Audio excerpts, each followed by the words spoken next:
तो हेलो दोस्तों, welcome back to my channel KZIDM। दोस्तों, हमारे चैनल को अभी तक सब्सक्राइब नहीं किया तो सब्सक्राइब करके बेल आइकन को प्रेस कर दे, क्योंकि हम ऐसे इंटरेस्टिंग वीडियो बनाते रहते हैं। तो दोस्तों, आपने PUBG मिलिट्री बेस में इस तरह का मिसाइल्स या रॉकेट तो देखा होगा, वहाँ पर तो चलाना नामुमकिन है, इसलिए हमने इसे रियल में ट्राई करने की कोशिश करते हैं।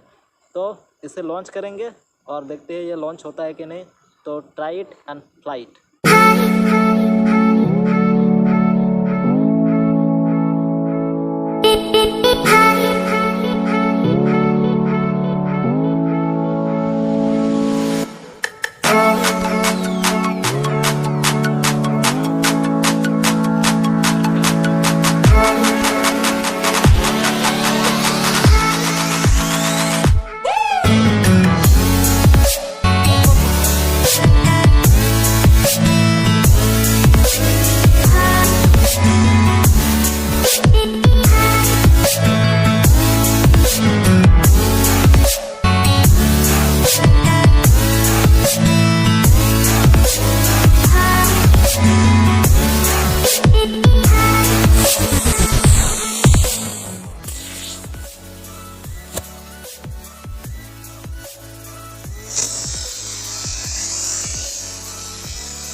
तो दोस्तों, आपको हमारा ये रॉकेट थोड़ा सा भी अच्छा लगा है तो एक लाइक जरूर कर देना।